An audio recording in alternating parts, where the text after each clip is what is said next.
Greetings, this is your Mirror Viren.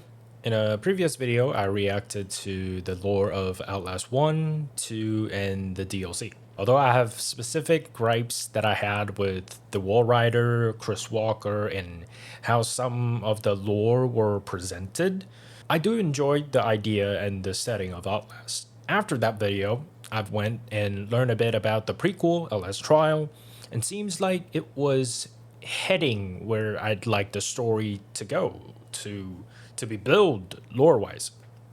So today we're back to Gaming Harry's channel. Just in case you don't know, he does deep dives like this into games for horror, retro, RPGs, you name it. He does a great job summarizing information and presents it in a clear to understand way. So if you haven't, go check out his channel. Now let's get on with the video.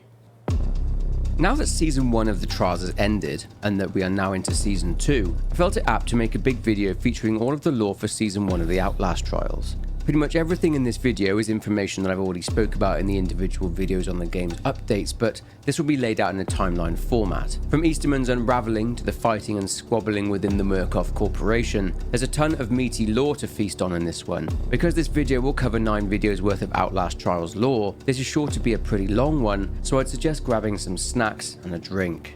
Please note that there will be spoilers in this video for the Outlast Trials, but with all that said, let's begin. Okay, we should start by looking at the political climate in the USA in the lead up to and during the time the Outlast Trials takes place. So World War II began in 1939 and the United States and the Soviet Union fought side by side as allies against the Axis powers of Nazi Germany, the Kingdom of Italy and the Empire of Japan, and these Axis forces started and initiated the Second World War when Germany invaded Poland. Anyway, after a long and bloody conflict, the war ended in 1945 when the US, under President Harry S. Truman, dropped atomic bombs on the Japanese cities of Hiroshima and Nagasaki, forcing the surrender of Japan. After the war had finished, despite working together, the partnership between the US and the Soviets was a tense and fragile one. The Cold War? The Soviets, being communists, drew the concern of the US, mainly down to the rule of Joseph Stalin, Premier of the Soviet Union, and his tyrant's grip on the Soviet Union. But there's no smoke without fire, I guess, and the Soviets had beef with the US due to their long-time refusal to accept the USSR as part of the international community. Not to mention, America joined the war pretty late, after lots of Russians had already died. Although the war had now ended, these tensions remained and carried over into an immense feeling of resentment on both sides. The Soviets would crack on with business though, and would try to expand, leading to the US becoming concerned that the only goal on Stalin and the USSR's agenda was world domination. Political clashes would ensue due to the US's rhetoric and them ramping up their military might in preparation for another potential war in an attempt to contain potential communist expansion. 1 month after the war ended, the US intelligence agency at the time, the Office of Strategic Services, the OSS, was dismantled, and in 1947 the Central Intelligence Agency was formed in order to collect and evaluate vital information on economic, military, political, and scientific matters, as well as ongoing developments in other countries in order to safeguard the national security of the United States. That's interesting. But despite all of the hostilities between the US and the Soviets, no actual war occurred, just shows of might. And this became an era known as the Cold War. After the US had dropped the atomic bombs onto Hiroshima and Nagasaki, this brought the world into the nuclear age. Encouraged by the might of the atomic bomb, the US ramped up their weapons development, leading to an arms race. This led to the Soviets testing their own atom bomb. Determined not to be outdone, Truman let the world know that the US would develop something even more powerful, the hydrogen bomb. So Stalin and the USSR developed one too. Tensions during this point were incredibly high. The US tested its H-bomb in the Pacific on Enowetok Atoll, leading to a 25-mile wide explosion which vaporized the entire island. Oh yeah. Not only that, but it also created large-scale damage to the ocean floor and sent radioactive waste into the atmosphere. People in civilization were naturally very concerned about what kind of future they were being led into. With both the US and the Soviets deep into the Cold War, the 50s coming into the 60s was a defining time in civilization. There was now a television set in almost every single living room in the country. People were being bombarded, figuratively, with threats of war and images of famine, poverty, and the constant threat of nuclear attack. Families built bomb and fallout shelters in their backyards, certain that nuclear attack was not just inevitable, but also imminent. The film industry capitalized on this fear, making films about the horrors of nuclear war. Of course they did. I wonder what it's like growing up in that era. For example, for us in Taiwan, we have frequent earthquakes, right? And in the summer season, which is coming up, we also have typhoons. But more importantly, like, we have been threatened even before I was born that someone's gonna come and invade us, right? And for us, it kind of, how do I explain this? You kind of get desensitized to it. In most cases, at least for me, myself, or some people that I know, it's more like when, for example, an earthquake is happening, we wouldn't, panic immediately or something like that. We more or less sit, wait, and observe till, signs are showing that, whoa, it is shaking a little bit too long than usual, or maybe it is shaking a little bit too much that we are finding it hard to walk, to stand, whatever. Then we will have some sort of reaction. Other than that, we usually just go on about our days. So it's like that mostly. And I understand the criticism of, this is their tactic, like China did the military exercise. Every time they're like testing the water and it's their goal for you to get desensitized, whatever. I understand the criticism, but at the same time, it is kind of necessary for you to go on about your day-to-day life. So back to what I was saying, I wonder what people in that era think, growing up. Do they get desensitized, or do they believe that the nuclear war is actually imminent and you have to prepare not just for the nuclear blast, you have to prepare for the war as well, and you have to prepare for the aftermath, the nuclear winter, you know what I mean? For me personally, I think the best approach is always to hope for the best, but prepare for the worst. To a degree that it makes sense, right? So for me, I think it depends on whether you have the means, you have the funds to allocate into building a nuclear shelter, right? But for food, information, right? Water, those are stuff that you can get those preparation done relatively at relatively low cost. And yeah, I think those are the stuff that people should prepare for, but that's off topic. This didn't just end here, though. Another way the US and the Soviets competed was in the space race. We won't go into that here. However, this point leads us into where the Outlast trials start to take place. Here is where the American transnational company called the Murkoff Corporation come to the fore. We know him as the overarching antagonist of the Outlast series, but let's start in the year 1949. On April 30th, 1949, Murkoff employee A. Bradley Avellanos pens a letter to the Murkoff board of directors and presents to them a huge opportunity in terms of revenue. She talks of this new agency, being the CIA, and talks of chemical refinement. She goes on to state that the current methods the CIA are utilizing for this chemical refinement are inadequate, and that Murkoff can help and can easily refine this medicine for the agency. This way, the Murkoff Corporation would become part of the CIA's activities, and this would all but guarantee them powerful legal protection, as well as various revenue streams.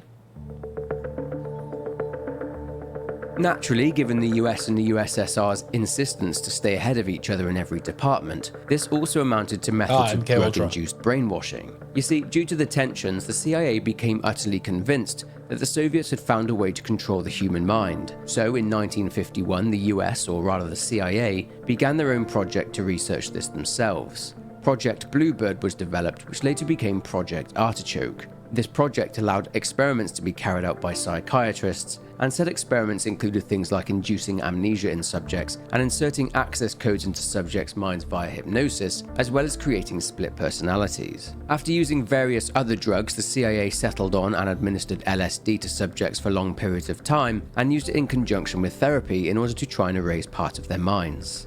On January 12, 1953, a CIA agent, Jameson Lawler, conducts an interview with a Hendrik Joliet Easterman in Chicago. Lawler asks Easterman if he was at Alan Welsh Dulles' speech to the Princeton University alumni on the subject of Soviet brain warfare. He talks of brainwashing and how the subject has infiltrated popular imagination. He also makes mention of 21 American prisoners of war captured during the Korean War who refused to come home to the US and would rather stay in communist China. Lawler was dumbfounded as to exactly why anyone would want to become a communist. The general feeling in America was very much anti-communist, and anti-communist groups were set up in support of social conservatism, such as the John Birch Society. Lawler mentions Easterman's brother Stanley, who apparently took his own life during the Korean War, although Easterman has his doubts. This conversation between the two ends up with Lawler offering Easterman a job, to go to Hong Kong for the CIA and to investigate the Korean People's Army soldiers who are being held there and brainwashed. Then, the following month, Easterman goes to Hong Kong. He is impressed with the facilities and is determined to find evidence that his brother didn't actually take his own life. So whilst Easterman was in Hong Kong and carrying out his investigations, on April 13, 1953, Project Artichoke was collapsed and instead became something known as MK Ultra. MK Ultra was run by a man named Sidney Gottlieb. Gottlieb, a chemist, had a fascination with LSD and would often take it himself. He was even nicknamed the Poisoner-in-Chief. He convinced the CIA to buy up the entire world's supply of LSD, and he got to work dosing his colleagues without telling them, as well as carrying out experiments on prisoners and people who were terminally ill who themselves didn't know what they were getting themselves into. Where did they base this off of?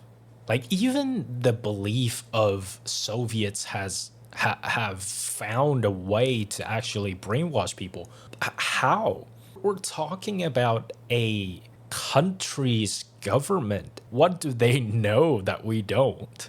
You know what I mean? And also, this guy, the chemist, again, I'm just curious about where did he get the idea of that LSD would help, quote unquote, reprogramming people. And maybe I'm too dumb for this, but for me, any substance that messes with your mind, messes with your brain, it's almost like you're drunk.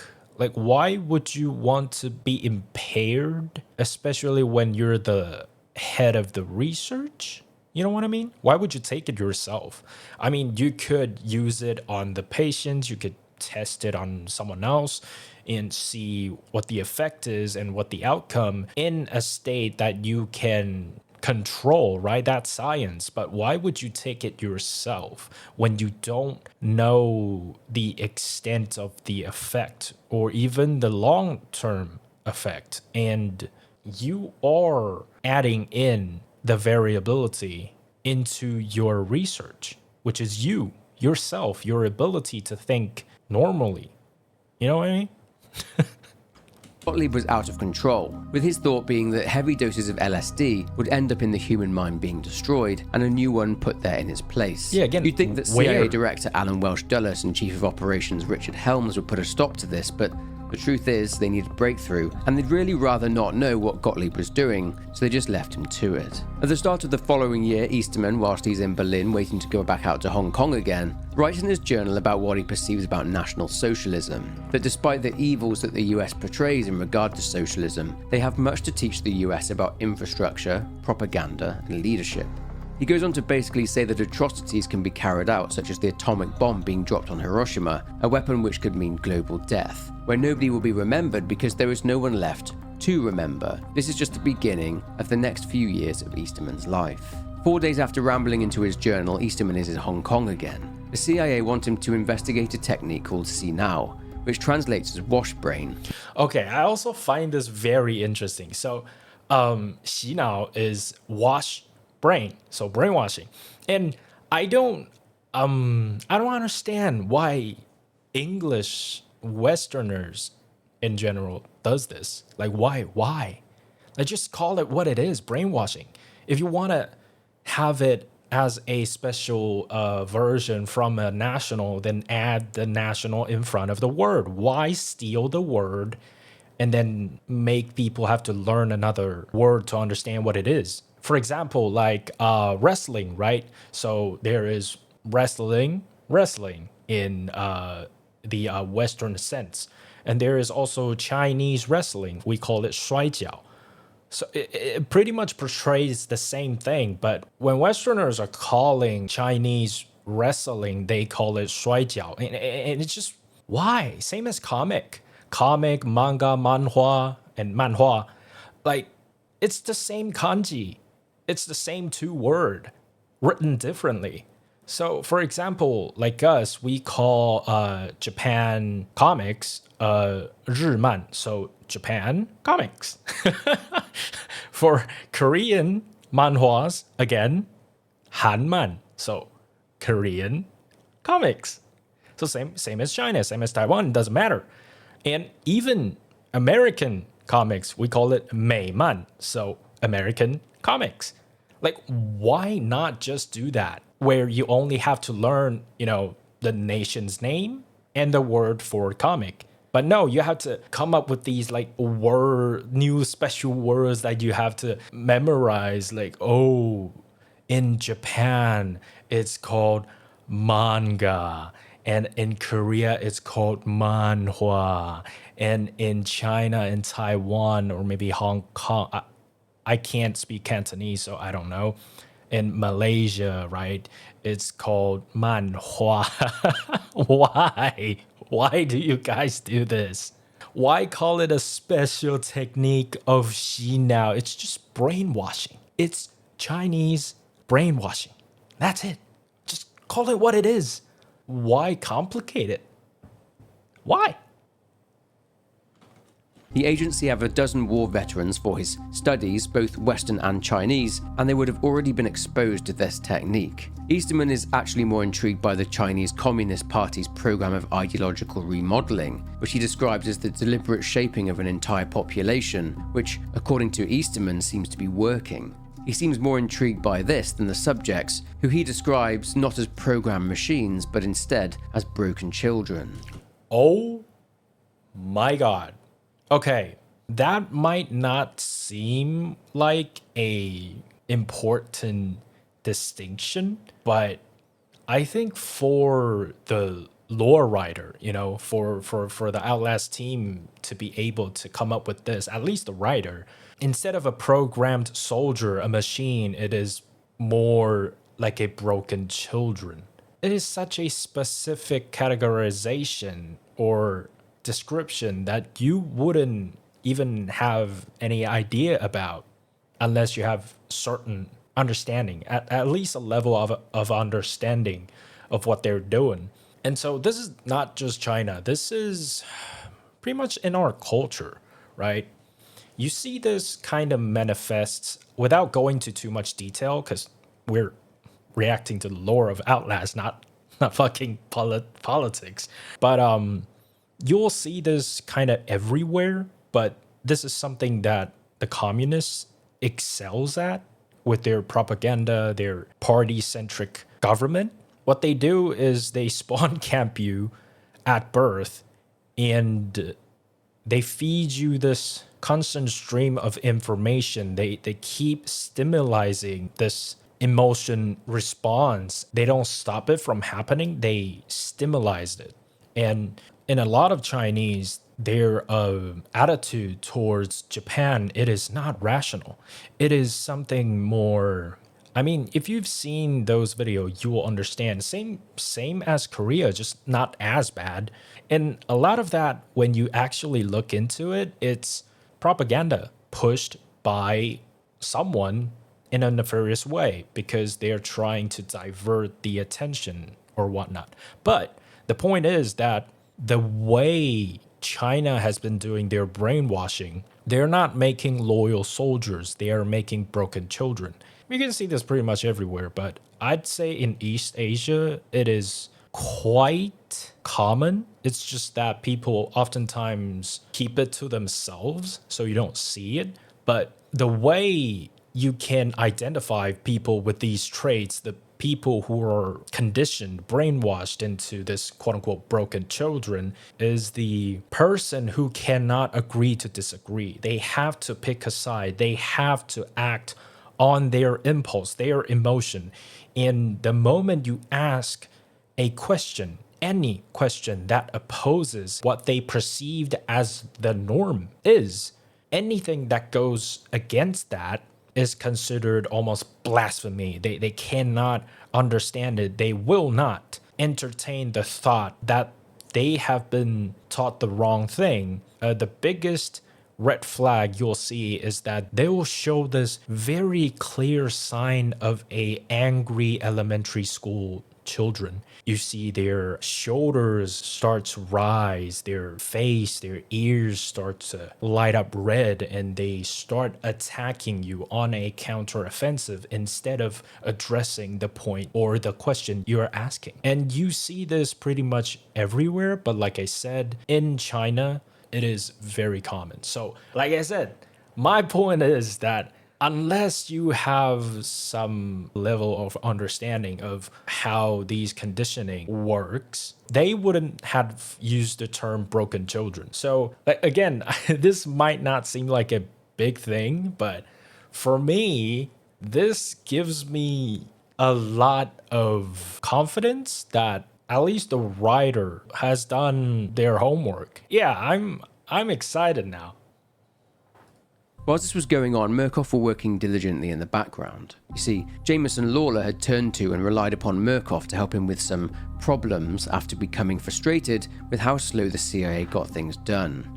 Bureaucracy. Murkoff, after learning that the CIA were considering another contractor for research in pharmaceuticals and psychological influence, blackmailed Jameson Lawler. Alice Bradley Avellanos pens a letter to Lawler, and it contains veiled but obvious references to Project Bluebird and Artichoke. Murkoff know what the CIA and Gottlieb have been doing. She's basically saying that if they overlook Murkoff for the contract, then there will be terrible public implications for Lawler himself, and I guess for the integrity of this new agency, given that these projects were top secret. But back to Hong Kong again. Easterman confesses that he may have broken a Private Ramus. Ramus keeps hallucinating and seeing the Doctor, or sometimes Dr. Skinner, who only seems to appear when Ramus is being asked about the methods of his captors. Then, Easterman receives correspondence from an Olivier Baranchik of the Murkoff Corporation. Baranchik is the director of behavioral medicine at a location called Mount Massive Hospital, which is owned and operated by the Murkoff Corporation. It's by this point assumed that Jameson Lawler caved to the blackmail by Murkoff, who are now officially involved with the CIA. Lawler had been sharing the findings and results of Easterman's investigations in Hong Kong, and it draws parallels with the dream therapy being researched in Los Alamos, the place at which the atomic bomb was first produced. Murkoff invite him. It's not really an invite, though, it's more of an order, as they threaten to silence Easterman should he refuse, as he potentially knows too much.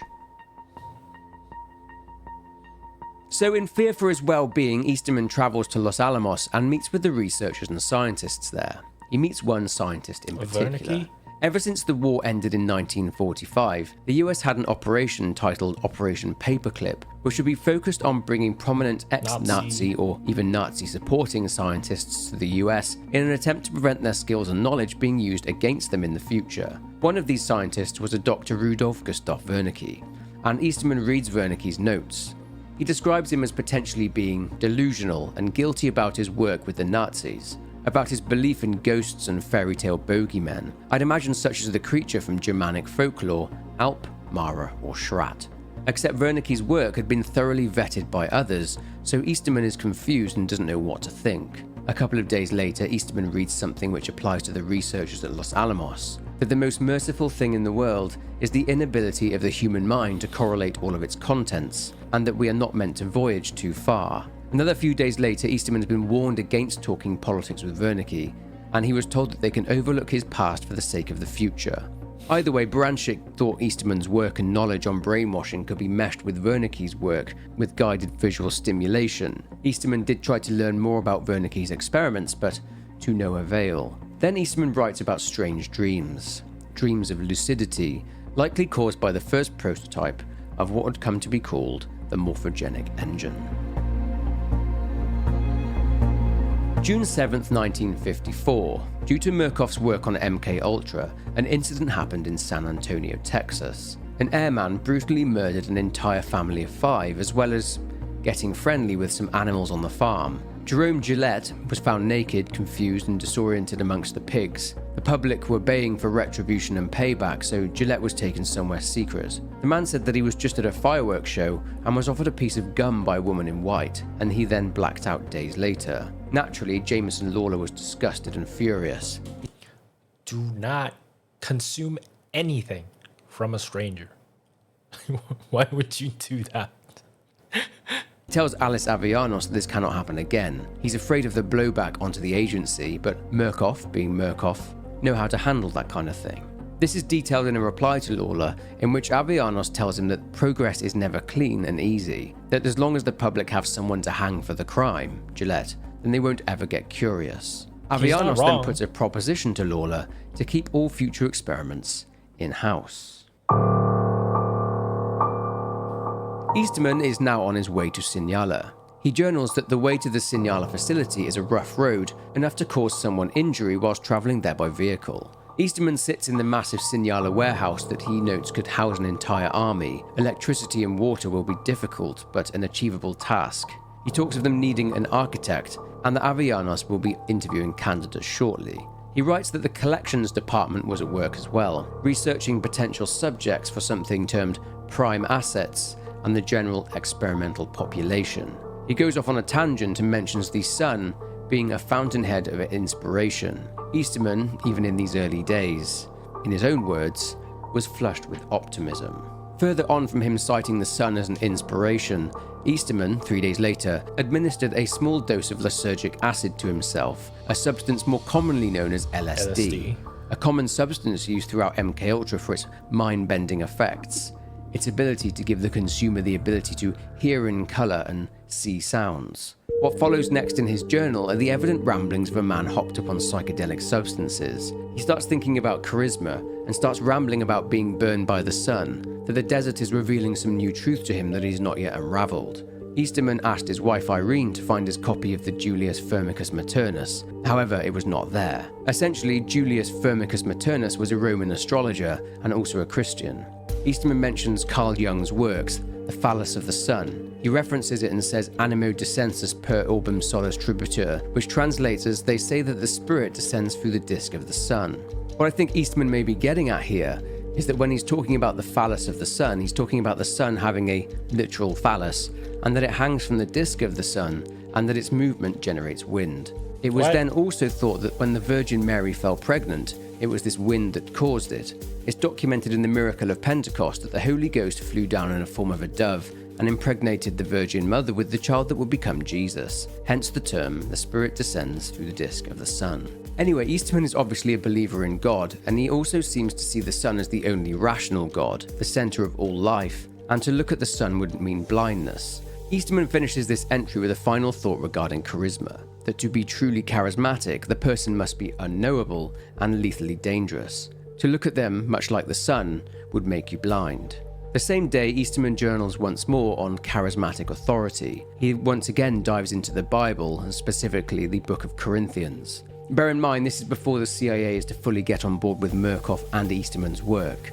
Easterman talks about how St. Paul saw charisma. In the letters that Paul wrote to the church in Corinth, Paul speaks of charisma. In the Bible, however, the form of charisma that Paul spoke of was a different type of charisma, meaning the gift of God's grace, including giftings such as prophecy and healing.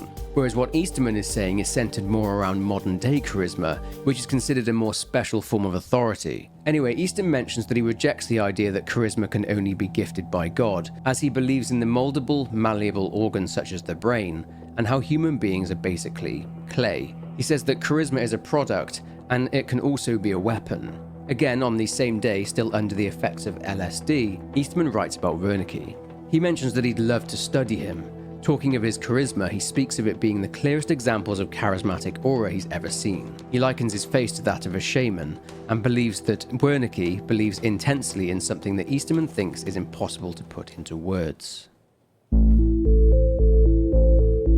In August of 1955, a conversation is taking place between Easterman, Avellanos, and CIA agent Jameson Lawler. They are talking about looking at data from both Mount Massive Hospital and Los Alamos that they're working towards producing actionable agents that they can deploy in the field. They want to make thought leaders for drastic societal change, to train a flock capable of committing acts of extreme taboo across many different cultures.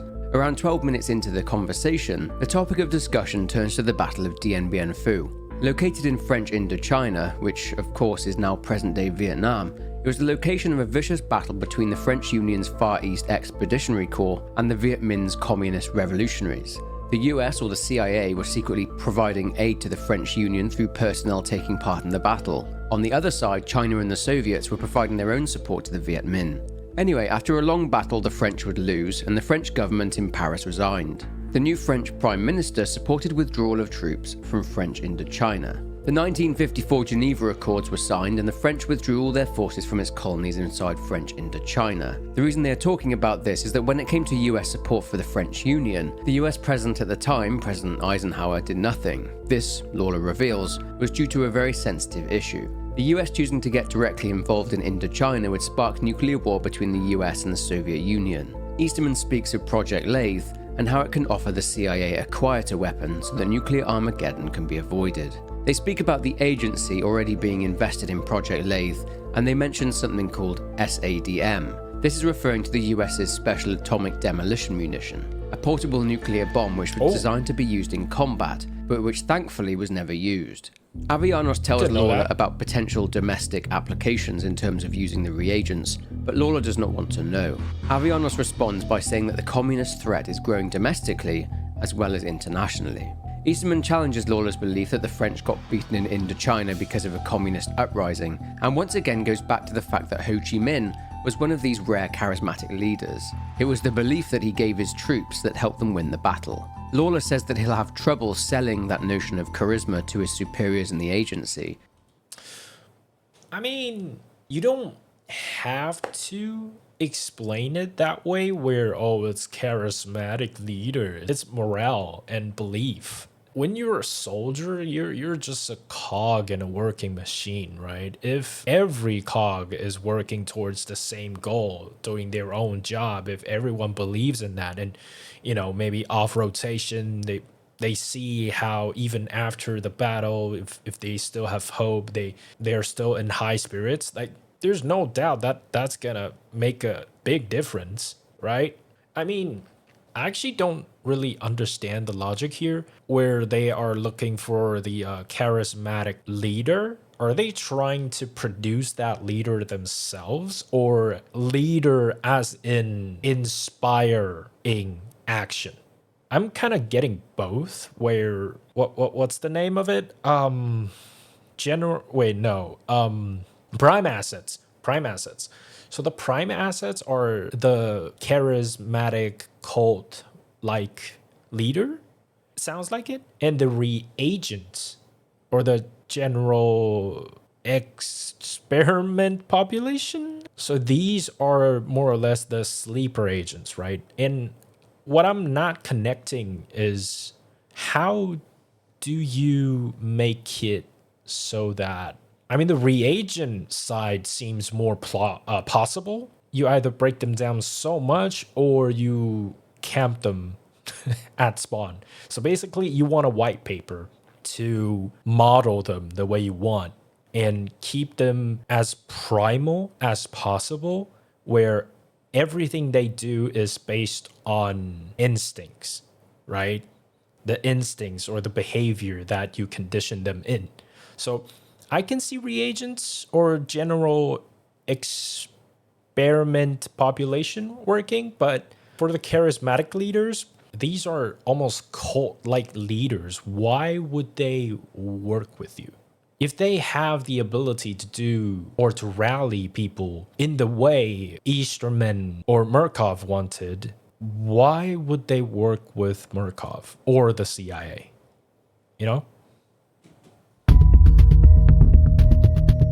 Project Lathe itself, or rather the LAT in Lathe, stood for Limbic Aggression Therapy. a form of therapy which targets the part of the brain called the amygdala. This is the part of the brain which triggers the fight or flight response. Yeah. It's assumed that Lawler spoke to Sidney Gottlieb at some point about Alice Avianos' offer for in-house experimentation, as Gottlieb himself wrote to Alice Avianos on October 21st, 1955. Gottlieb mentions here that Alan Welsh Dulles served with a Navy engineer in Bern called Moses Scarfiotti, an architect who was top of his class at Stanford. So, Avianos interviews Scarfiotti. Scarfiotti talks about Disneyland and how it utilizes behavioral architecture, designed to instruct visitors where to go, how to behave, and to be happy. I've heard regardless about of how rubbish life is magical when you're in Disneyland. Project Lathe would be headed up by Easterman. We'll now have a deeper look into what are termed prime assets. Let me introduce you to Clyde Perry. Clyde is someone you may recognize. His picture was hanging up in Mount Massive in Outlast 1. Anyway, Perry is a Murkoff field agent or collections agent. He observes and he recruits. And Project Lathe needs subjects. In December of 1955, carrying on his obsession and fixation on charisma, Easterman has a conversation with Clyde Perry, and in the minutes of this meeting they both discuss prime assets. This was before any potential prime assets had been identified, and Easterman is laying out the criteria for Perry's recruitment drive, if you will. Easterman says that they have enough lost and damaged men and women, who of course make up the general experimental population. He suggests that Perry read another of Jung's works after the catastrophe, and notes that the people with the type of charisma he's looking for are exceedingly rare and exceptionally dangerous. They're quite hard to miss. After the Catastrophe was written after World War II and was a frank assessment of Jung's position on Germany and of fascism. Essentially, Jung's views on Nazi Germany evolved over the course of the war as he admired the energy of the Nazi movement, or more specifically the Nazi leader, Adolf Hitler. In his meeting, Easterman does indeed bring up Hitler, how Carl Jung saw him at a rally along with Mussolini. Jung noted how Mussolini was popular, a strong man, but Easterman comments you'll find one of these strong men in every room. Hitler, on the other hand, was different. Looking at him, Jung noted that Hitler was withdrawn, uncomfortable, unattractive, and small. And then, he got up and spoke. Jung would describe him as a psychic scarecrow. He would shout, rant, and make gestures, like a man possessed. Perry misses the point again. He asks if Easterman wants him to find crazy people. Easterman then corrects him. He wants him to find a rare type of person that you can put into a sane crowd, and 10 minutes later you've got a baying mob of lunatics. Hitler had that down to a fine art. So cult leaders. Yeah, again, how is he gonna have them work with him or even control him? How? That's what I'm curious about. It's widely accepted that the first political leaders in world history to be considered charismatic in the sense that Easterman was referring to in his earlier journals were in fact Benedetto Mussolini and Adolf Hitler. Commenting on the fact that these types of people are rare, Perry simply replies, "Thank God." It's time to meet our first prime asset. It's February 1956, and Clyde Perry has been observing a police officer named Leland Coyle. According to the Clyde Perry letters, Coyle from Blackwell, Oklahoma, had a troubled childhood and he would abuse animals and be subject to sexual abuse, and this ended up with him receiving a military academy education. His criminal tendencies as a teenager ended when he was recruited into the local chapter of the Ku Klux Klan. He then gets married at 19 years of age, and then 6 months later, his wife dies after accidentally falling down the stairs. And then Coyle joins the Marines in order to avoid investigation. That works. He serves 2 years in the Pacific War with 3 confirmed enemy kills, but was suspected of causing 2 suspicious American deaths from his own company. He returned home to Oklahoma and rejoined the Klan, and this ends up with him joining the police force in 1947. Coyle would then achieve multiple commendations. He marries for the second time, and he then extorts his wife's family, who die in an electrical fire. His wife flees to Chicago, but she ends up dying of natural causes. Coyle gets promoted to sergeant and marries for the 3rd time, but this wife dies within 6 months too, and then Coyle kills her family. Sergeant Coyle is then observed by Perry standing in a field watching a lightning storm. He is noted as having extreme charisma and was very popular amongst his colleagues. He was a member of the Elks Club, an American fraternal order, and the VFW, the Veterans of Foreign Wars. Despite all of this information telling Clyde Perry that Coyle was insane and a highly dangerous individual, he decided to meet with Coyle and tried to bribe him. It didn't go well. Coyle beat the crap out of Perry, broke 2 of his fingers, and he ended up peeing blood, requiring a week's recovery. Nonetheless, Perry highly recommended Coyle for Project Lathe. It's not clear how Murkoff got him there, but likely under some false pretense, or they just straight up kidnapped the guy. But what are they supposed to do? I don't get it. And also for what's his name? Perry? If you knew that this individual is dangerous, why would you go alone? Like, there's no way Murkoff couldn't spare a couple of bodyguards, right? Why do it alone? Perry then recovers somewhat and meets with another person, a Phyllis Futterman. Phyllis Futterman was the daughter of a dentist, a Dr. A. Futterman, of Philadelphia, Pennsylvania. She was actually her father's assistant from a young age, and she would use hand puppets to distract young children from their fears of the dentist. As well as this, young Phyllis showed an interest in taxidermy and musical theatre. Despite all seeming rosy, Phyllis was bullied and abused by her father, who would tell her that she wasn't wanted and that he should have just taken her to an orphanage. However, Phyllis and her father's popularity led to a children's television programme being broadcast locally in 1951 called the Mother Gooseberry Hour, presented by Phyllis herself. But then Phyllis's father died, and she began to suffer from hysteria and disassociation. She fashioned a working drill or hand puppet from workhouse scraps and called it Dr. Futterman, a representation of her abusive father. Due to the hysteria and disassociation, the tone of the Mother Gooseberry Hour shifted. Phyllis, who is described as being highly charismatic, as Mother Gooseberry, managed to condition her adolescent audience through abusing them and then praising them. A strange cult-like phenomenon was birthed, and those loyal to Gooseberry would engage in immoral behaviour, drug use, and would steal and assault people. This all came to a head in February 1955 when police raided the TV studio on charges of racketeering and using her dental drops business to provide drugs to adolescents. But Phyllis would not go easily. She retreated into the tunnel underneath the TV studio and used her hand puppet to murder 2 police officers and injured 5 more before she was arrested. She was then sentenced to life imprisonment at Holmesburg Prison. Now, if you know anything about the real-life human experiments at Holmesburg Prison, well, you'll know how inhumane they were. The experiments were carried out by a Dr. Albert Kligman, a dermatologist. One of his subjects was Phyllis Futterman. She was exposed to a chemical warfare agent known as dioxin, resulting in her suffering breathing problems, and exposed to carbonic acid and infected corpse flesh. Grim.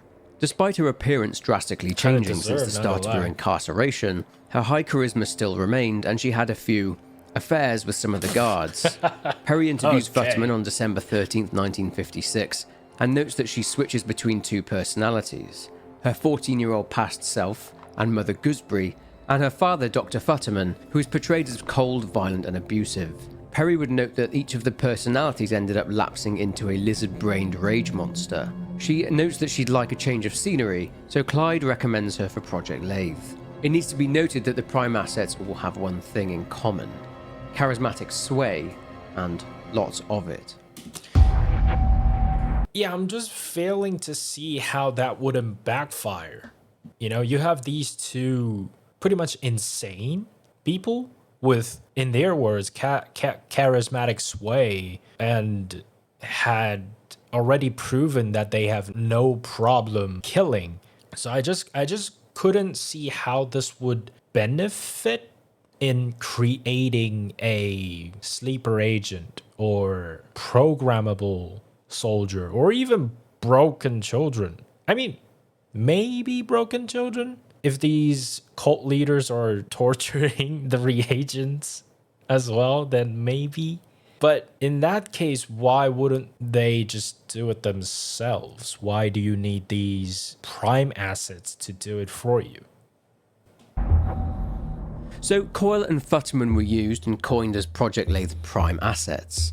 Scarfiotti, the architect, designed and built different environments, or trials. Impressive. The unfortunate and poor souls subjected to these trials would be both the Prime assets and the experimental population, or XPOP for short. These XPOP subjects... Oh, wait. So, XPOP. What about reagents? Were provided by Mount Massive Hospital, the lab at Los Alamos, and other various locations. However, despite this grand plan for Project Lathe, well, It failed. The ex-pops descended into what were failed test subjects, deranged and murderous individuals, brainwashed and changed way past the point of no return. Essentially, in 1 month, it was reported to the board that the deaths and injuries resulting from Easterman's limbic aggression therapy were astronomical. It was strongly suggested that Project Lathe was to be shut down. I mean, what do you expect? You're experimenting with someone's brain, especially in the fight or flight area of the brain, while having a murderous, charismatic psychopath too in the trial environment, like a jigsaw Disneyland. What is Easterman trying to achieve? Well, to me, at least for me, there is multiple holes in this experiment. Well, first of all, I don't really know what Easterman's trying to achieve, but wouldn't having a brand new normal guy better than having people, who have already been experimented on? Like, that's a variable that you cannot control. And also the prime assets. I still don't know what their purpose are.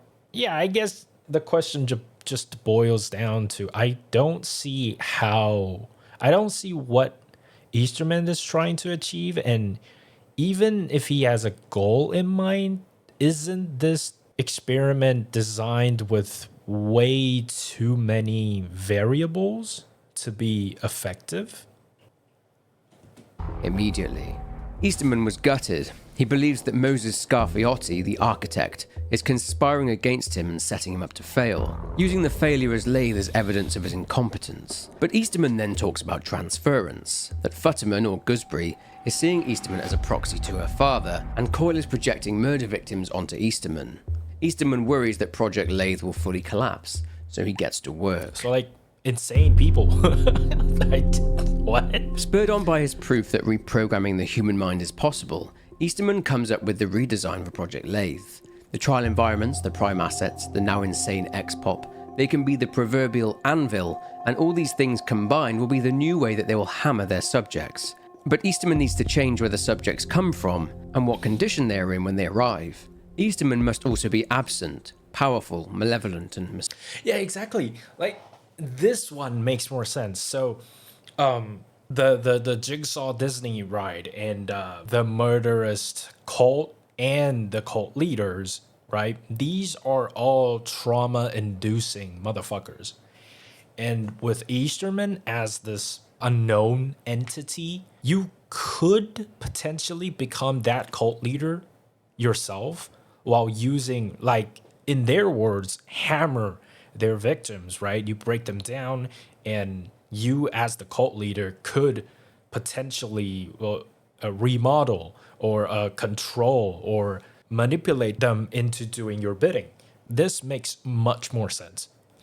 Mysterious. He needs to be almost viewed as a teacher, as a sort of deity. He wants to act almost like voodoo gods do, an unreachable god removed from the pantheon. Given that the previous ex-pop subjects were damaged and broken mental patients from Mount Massive Hospital, Exactly. they were unsuitable for the trials. In a conversation with Scarfiotti and Avianos, Easterman mentions that they need meaningless test subjects, people on the fringes of society, desperate people who wouldn't be missed if they just disappeared. These subjects would be termed reagents. With the subjects from Mount Massive Hospital, they were already full of trauma, and all the trials did was shove even more trauma inside them.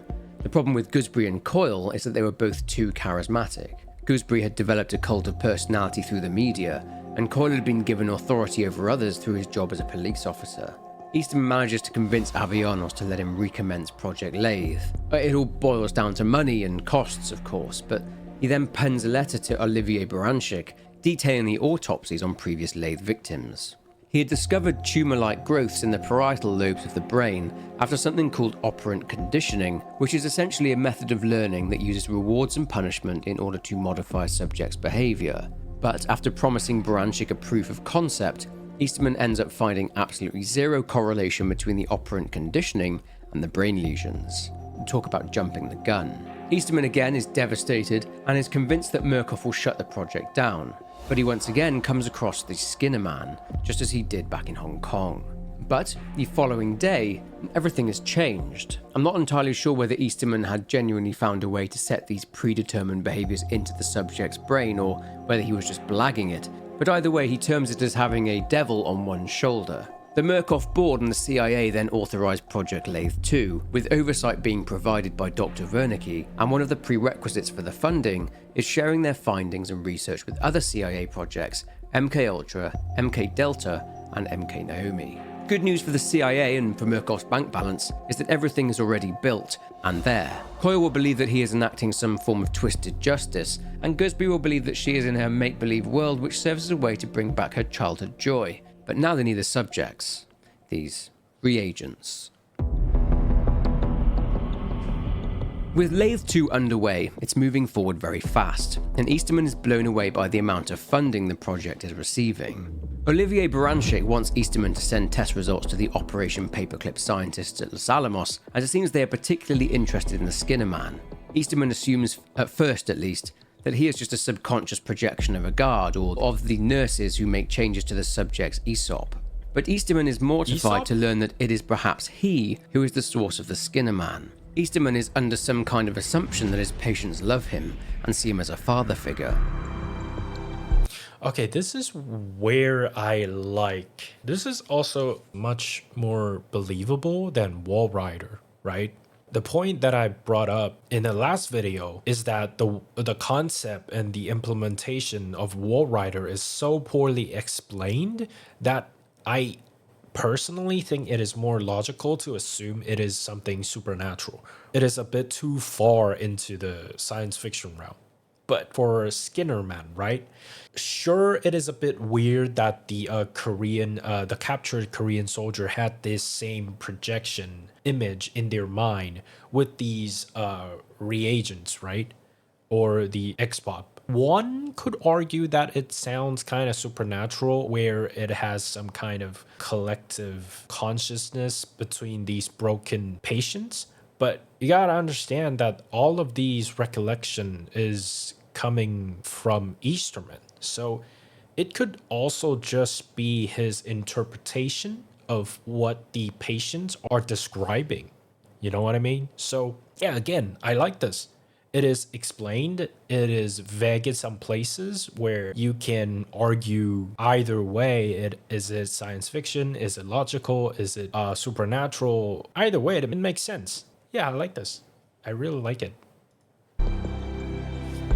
In line with the new Project Lathe 2, experimental population volunteers, XPOP for short, underwent an assignation or the allocation for their use in the trials. They were put into groups in order to identify them and how they had been created or augmented. General XPOP, which used to be referred to as grunts, are considered to be lost men and women, vanishable, worthless people that society would not miss, addicts, felons, etc. They are described as easy to recruit due to the alluring nature of charity outreach to this type of person. Lathe 1's experiments uncovered that General XPOP were very susceptible to guidance from prime assets. And the prime assets' aforementioned charisma was a crucial factor in these behaviors. The General XPOP were considered to be the most expendable form of XPOP.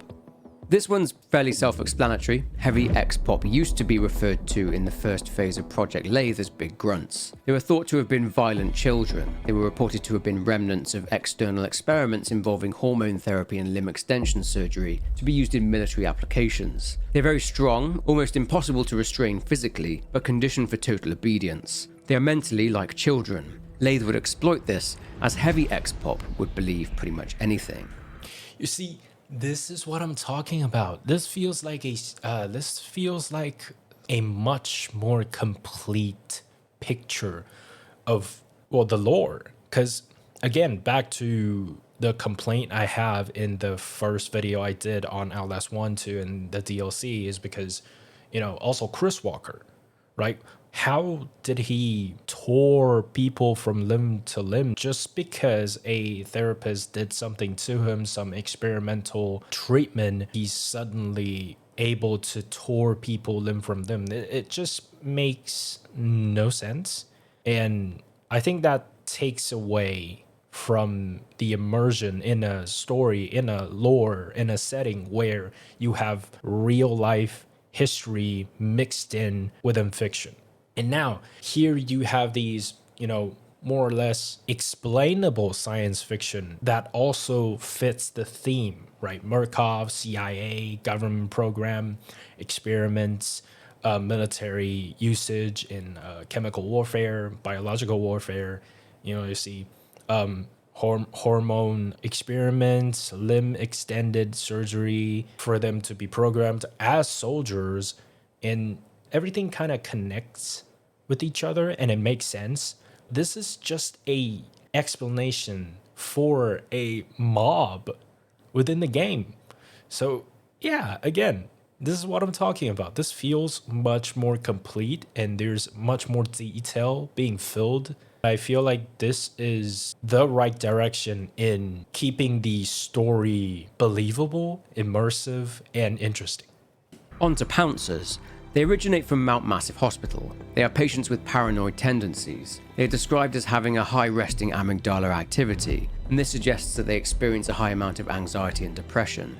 Such as their paranoia, Pouncers create their own personal Faraday cages. These cages are normally used to block out electromagnetic fields, preventing those electromagnetic fields from entering what's inside. They did this by pushing nails and other metal objects into their own skin. They sometimes seek out metal boxes to hide inside, which itself would act as a Faraday cage. These little turds lay in wait for someone to pass by, and they pounce out of wherever they are hiding and attack. As detailed in the memorandum though, a simple rap to the nose or brick to the face will temporarily discourage them. Wait, I wonder what the logistic are behind all this. Because now that I'm thinking about it, there's the trial itself, the Jigsaw Disneyland, and there's got to be a separate place for Xbox, for Prime assets, and for the reagents, right?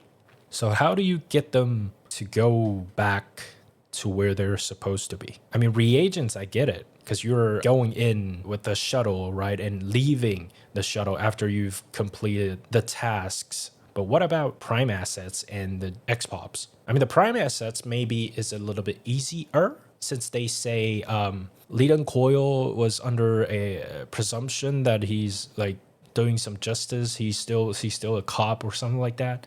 And so maybe orders from the top would make sense to him. But what about Mother Gooseberry? She's enacting a childhood memory or something.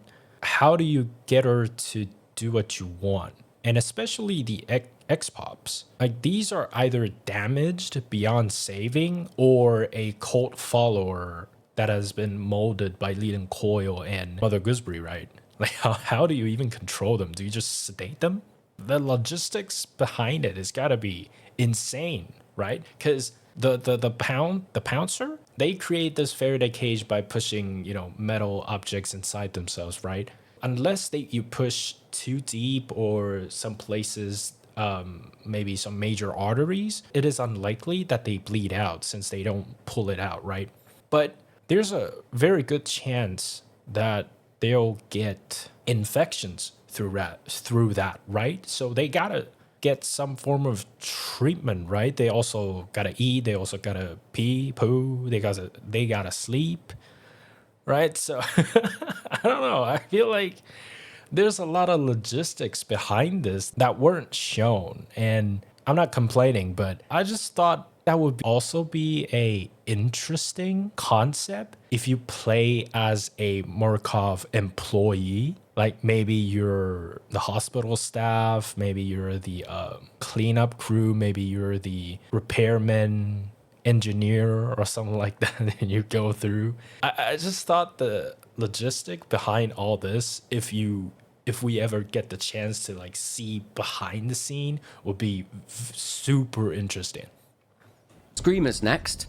These are described as sleep deprivation banshees. They are a gift from Wernicke and his mates in Los Alamos. They were developed based on random experimentation in German concentration camps during World War II. They underwent treatment which altered their vocal cords and their diaphragm, resulting in a deafening level of volume when screaming, enough to temporarily stun anyone in proximity. Screamer! Attempting to recreate this state in Los Alamos, researchers used amphetamines, which caused a waking nightmare state, to put the subject in permanent twilight, a state of near sleep. They would always sleep, and if disturbed from their slumber and their psychosis, they will unleash their scream and escape to another area free from disturbance. Their sleep deprivation has resulted in great suffering, but they apparently find temporary relief through the act of screaming. Due to the nature of these ex-pops, Signalis staff are required to wear ear protection. Now on to imposters. These ex-pops are classed as tricksters. They have been given latex masks in order to imitate reagents as a way to teach the trial subjects that nothing and no one is to be trusted. These imposters are actually placed into the trial environment nude and are left to equip and outfit themselves with whatever they can find. These imposters have on occasion managed to steal clothing from Signalis staff and impersonate scientists. As a way to find out whether someone had encountered an imposter, a staff member was instructed to say hello, and if their lips did not move when saying it back, then they are an imposter. How did they make these? Like, I think they are interesting as a mob in game, but how do they make them do that? Or is it just organic? They just like to cosplay.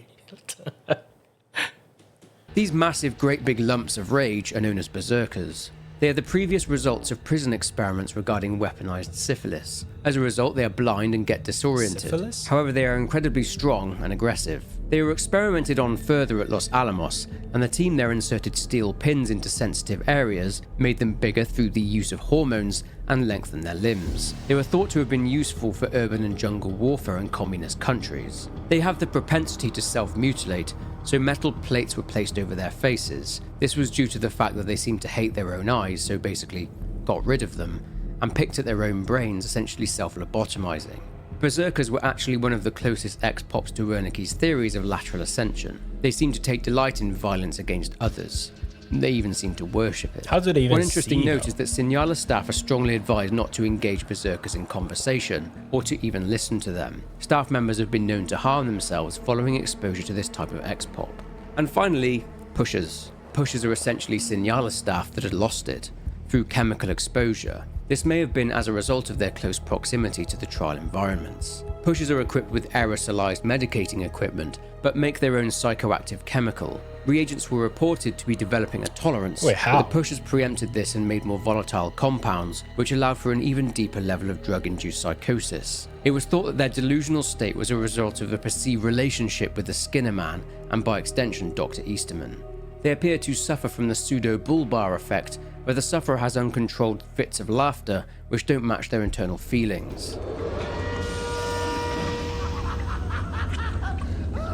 The pusher is a stark reminder to Signalis staff to prioritize their own hygiene and safety standards and to observe protocols. By this, Yeah, how do they get the chemical? They say that they manufacture their own equipment and chemicals, but isn't this a not highly controlled, obviously, since there are so much variables, but it seems like it is a little bit sloppy. Cause like, how does a ex-pop, someone who should have been in containment, get their hands on gears and chemicals? You know what I mean? the same token though, the pusher is a reminder that every accident is an opportunity for innovation. However, there's one document missing, and that is information on the Night Hunter. However, we'll not learn about the Night Hunter till Season 2. Around 4 months later, in January 1959, Scarfiotti and Avianos are plotting. Avianos writes to Scarfiotti, and it seems that there may be some bitterness and jealousy over the amount of support Easterman is getting from the board. They discuss charitable outreach centres, which are essential in populating the trials. The reason the board are loving Project Lathe is the tax savings due to Murkoff posing as a charitable organisation. Everything from running the centres, recruiting the subjects and trucking them to the Signala facility is all tax deductible. Avianos says they just need to sit and wait for Easterman to sabotage himself. But now onto the outreach centres. Propaganda and flyers were put out by Murkoff, advertising for people that are lost, lonely, poor and confused, and that they can let the miracles of science give them purpose. By February 12, 1959, 37 of these outreach centres were operational, and the intake of subjects was much higher than they anticipated. Naturally, with Murkoff being Murkoff, they wanted to save every little penny that they could, so they purchased a controlling share in Liberty Meat Hauling Limited. This way, they could effectively transport large numbers of subjects to Signala at a massively reduced cost. A 72% reduction in cost, to be exact. Cold, alone and sleeping rough on the streets, our protagonist comes across a flyer advertising Murkoff's charitable outreach centres. Intrigued, they check it out, but they are tricked. They are shoved into one of the Liberty meat haulage trucks with a sack over their head, along with other poor individuals, and are trucked to the Signala facility. The reagent is met with a horrific sight, like something out of a horror movie. The doctors then show the reagent a message from a now mysterious Dr. Easterman, who introduces himself as their friend. The doctors show the reagent a collection of their public and private records. They force the reagent to consent to these records being collected by forcibly nodding their head, and then they drill into the reagent's skull and attach a set of night vision goggles to their head. The reagent... Okay, that's comically evil. Like, you already kidnapped them, like, pretty much. Like, couldn't you just forge it? Like, why do you need them to nod? Like, what's that symbolic bullshit? Like, it's so unnecessary. The reagent then wakes up and makes their way through a dark passageway to the front of a mansion, with a TV screen giving a direction. Wait, why drill into their head to equip the night vision? Why? Is there a specific reason why it had to be lodged inside their head? Huh. Erase their past.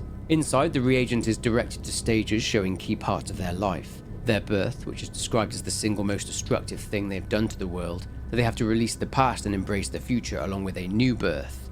Then to a stage showing a playroom where the reagent would have learned joy. The reagent will have from a young age developed primal and animalistic instincts, and that the reagent now has to forget those instincts. The next room talks about discipline, about rewards and punishments, and how a disciplined child is grateful for both. A little while later, the reagent is attacked by a crazy and deranged subject. Remember the X-Pop from Project Lathe version 1? Well, this individual is one of those X-Pops from that version of Lathe. After healing, the reagent sees an apple being handed to them and grabs it, only for Mother Gooseberry and her hand puppet, Dr. Futterman, to viciously attack our protagonist. You have like 2 business days to get the hell out of the way. Like, and also, if every single reagent has to go through the same, what's the word, symbolic process of, you know, rebirth, like, how long is that gonna take? Also, I don't know. I'm not trying to like complain or nitpicking. I'm just really interested about the logistics behind this, because why Futterman? Where's Leland Coyle? This isn't the last of Gooseberry though, as the reagent sees her punishing another subject for misbehaving, for listening to the voices on the radio and not listening to Mother. The reagent then has to take their public and private records and shred them, destroying all evidence of their existence.